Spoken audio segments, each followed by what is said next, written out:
It started like any other coffee catch up with friends until someone mentioned politics.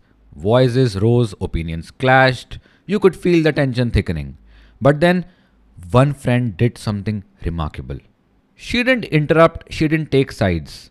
She just smiled and calmly said, I think we are all more tired than we realize today. Why not save this for some other day? And just like that, the energy in the room shifted.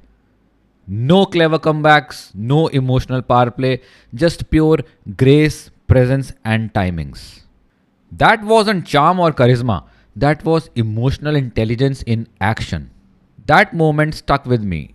In the past few years, I have worked closely with teachers, trainers, leaders, and teams to understand what emotional intelligence means at a deeper level. And here's what I've realized: people with high EQ, they don't need to raise their voice or they don't need to prove a point. Their calmness, their curiosity, their silent confidence speaks the loudest. In this video, I'll reveal 5 hidden signs of high emotional intelligence that most people miss and how can you develop yours. So if you have ever wondered whether you are emotionally intelligent or you want to be someone who others trust deeply, this video is for you. Hidden sign number 1. They let others win arguments that they themselves don't care about. Letting someone else win an argument. Now, that might look like weakness on the surface, but in reality, it is one of the most high power moves a person with a high EQ can make. Emotionally intelligent people don't need to prove all the time that they are right. They choose peace over ego and they know which battles are worth picking. Think about someone who constantly corrects you. A mispronounced name or a mispronounced word, they are constantly correcting every trivial fact. And it's exhausting, right? Now think of someone who lets you talk, who listens, who smiles even if you have mispronounced their name. That's high EQ in action. Next time, if you feel tempted to correct someone, take a pause and think, does it add value to anything? If not, just let it go. It actually feels liberating. Hidden sign number 2. They can sit quietly with someone's discomfort. Most people rush to comfort others with their ideas or opinions when things get emotional. Like, oh, don't be sad, as if it helps.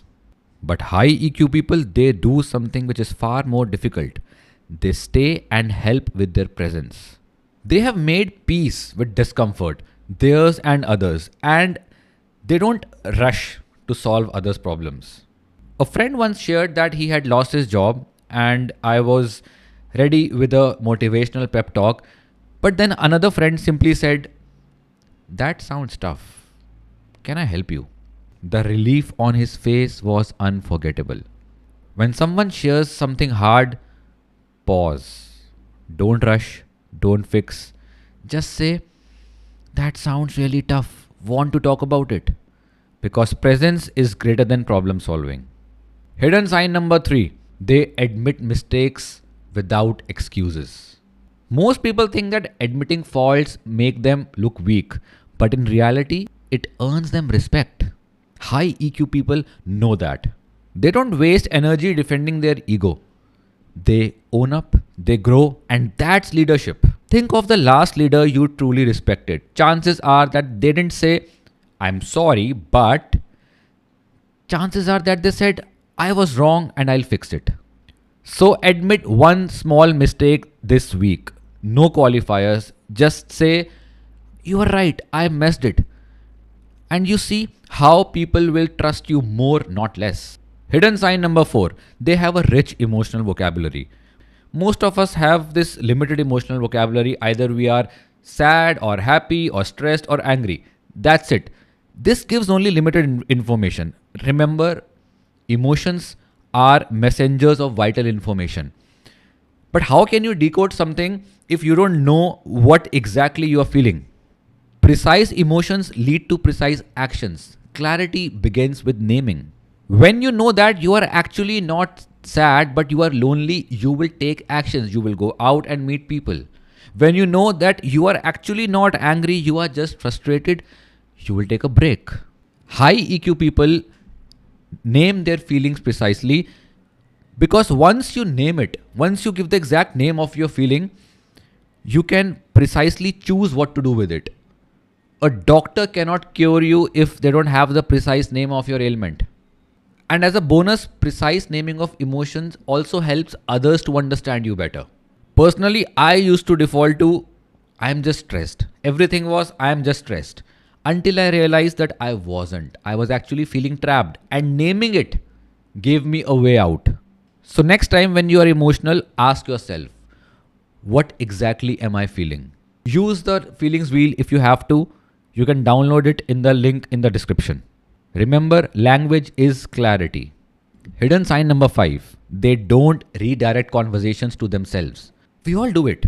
Someone shares something vulnerable and we respond with, yeah, that reminds me of when I blah blah blah blah blah. We think it makes us relatable, but no, we sound like a narcissist when we do that.